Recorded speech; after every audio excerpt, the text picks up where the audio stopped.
Você já pensou em fazer algum curso? Qualquer que seja, desde o mais simples ao mais complexo. Em qualquer caso, estudar à distância, o chamado EAD, certamente é uma opção a se considerar. Hoje muita gente prefere aprender de casa, do trabalho ou até enquanto toma um café. Com o celular na mão dá para estudar de qualquer lugar. Mas será que estudar à distância funciona tão bem quanto ir para a sala de aula? E como ficam aquelas profissões que exigem mão na massa?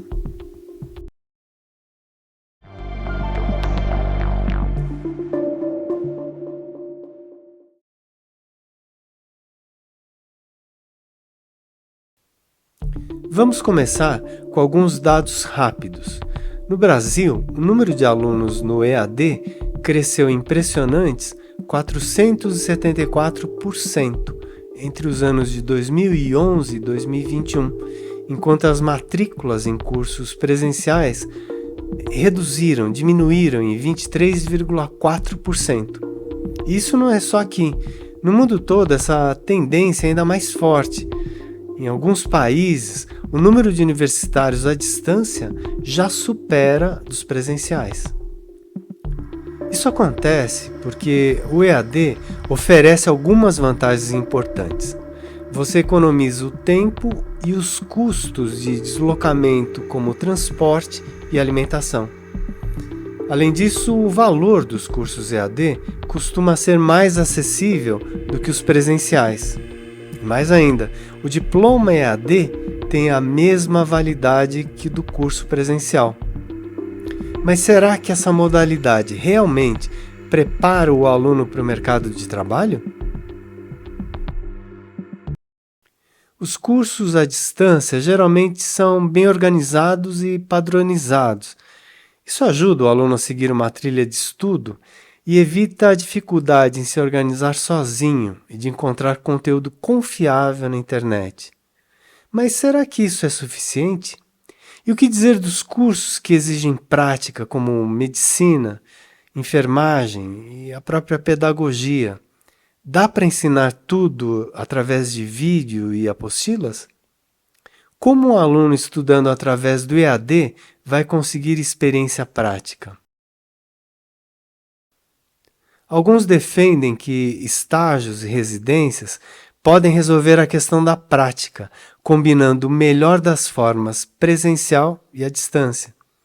Agora, aquela dúvida incômoda: como as faculdades realmente verificam se o aluno está adquirindo as capacidades necessárias para atuar no mercado de trabalho? Esse é o ponto crucial.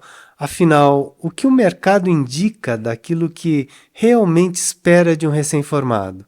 Somente um diploma ou competências práticas para atuar com qualidade? Essas questões ajudam a entender porque o termo ensino à distância, EAD, talvez seja mais adequado que educação à distância. A educação é mais ampla, abrange também o desenvolvimento da aprendizagem. Podemos fazer uma analogia com quebra-cabeça. Os cursos fornecem as peças que podem variar de tamanho, qualidade de impressão, tamanho da caixa, mas cabe ao aluno juntá-las. Assim, as instituições fornecem ensino, mas será que os alunos percebem que podem transformar esse ensino em verdadeiro aprendizado? Isso significa aprender além da teoria e memorização. É compreender o conteúdo, articular com seu repertório e saber usá-lo nos vários desafios que a vida coloca diante de nós. Isso é o que eu chamo de aprendizagem profunda. Aprender não apenas para passar e receber um certificado, mas para construir um conhecimento que faça sentido, que possa ser aplicado na prática e abra as portas para a criatividade.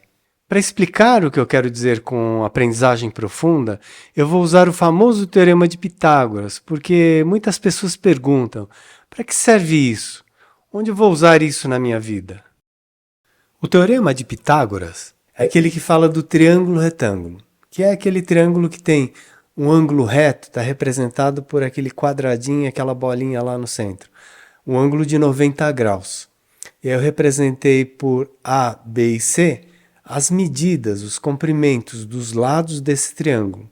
Ele descobriu que existe uma relação entre os lados do triângulo.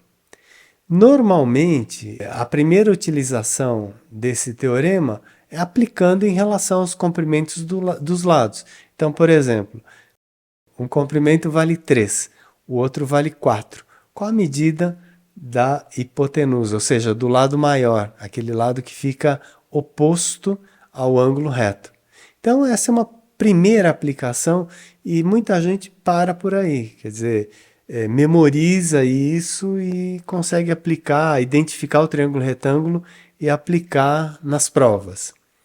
Uma forma mais profunda de entender esse teorema de Pitágoras é quando você começa a encontrar esses triângulos, retângulos no seu dia a dia. Então, por exemplo, uma escada que se encosta na parede, se eu quiser saber a relação entre o comprimento da escada, essa altura do ponto de contato da escada com o chão e da distância do pé da escada até a parede, se eu olhar com cuidado, eu vou descobrir um triângulo retângulo em que eu posso aplicar o teorema de Pitágoras. Eu posso aprofundar um pouco mais ainda essa utilização do teorema de Pitágoras quando eu penso, por exemplo, em dois aviões que estão aí numa determinada rota. Eu quero descobrir qual a distância entre eles. Se eu conhecer as coordenadas do primeiro avião, então o x e o y desse avião no mapa, e também conhecer o x e o y do outro avião no mapa, eu consigo descobrir essa distância aqui no x, eu consigo descobrir essa distância no y fazendo uma subtração. E aí facilmente eu aplico o teorema de Pitágoras e descubro a distância entre os dois aviões. É importante você perceber que eu estou usando aqui a situação num plano, mas eu posso estender isso daí para as 3 dimensões. E de certo modo, esse cálculo da distância entre 2 pontos, entre 2 objetos na terceira dimensão, eu posso aplicar algo muito semelhante a essa ideia do teorema de Pitágoras. Eu posso aprofundar um pouco mais ainda. Se eu pensar numa situação como essa, que é de um vídeo no qual eu estava explicando a teoria da relatividade restrita. E aí eu me coloquei dentro de uma nave que lança um sinal de luz na vertical. Tem um reloginho lá dentro da nave que está o ΔT, D em vermelho, e tem um relógio fora da nave. Então, enquanto a nave se desloca nessa direção, um certo comprimento, o raio de luz dentro da nave, né, para mim, estou lá dentro olhando, eu vejo essa distância, esse deslocamento vertical da luz, e para quem olha de fora, o referencial externo, vai ver essa trajetória para o raio de luz.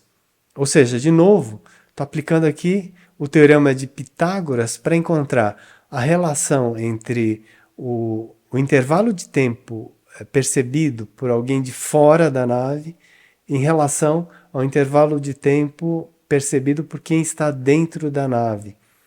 E aí esse fenômeno ficou conhecido como dilatação do tempo, porque esses tempos não são iguais, e eu mostrei como se descobre essa diferença desses tempos aí num vídeo que eu vou deixar aqui num link na descrição. Portanto, em tudo que é ensinado, não basta apenas memorizar e esquecer depois da prova. Você pode aprofundar em vários níveis, com diferentes graus de complexidade no raciocínio. Quando você realmente compreende e aplica aquilo que aprende, o conhecimento deixa de ser apenas uma informação. Ele se torna uma ferramenta poderosa que transforma seu modo de lidar com a realidade.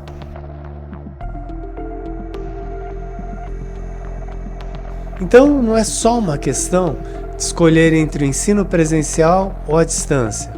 O que realmente importa é como cada um consegue transformar aquilo que é ensinado numa aprendizagem profunda. Em vez de sair apenas com diploma, por que não desenvolver competências que realmente fazem a diferença tanto no mercado de trabalho como na sua vida? Para encerrar, lembre-se, o verdadeiro objetivo é cultivar a rara habilidade de pensar de forma independente, usando as capacidades que você construiu com tanto cuidado para enfrentar corajosamente os desafios da vida.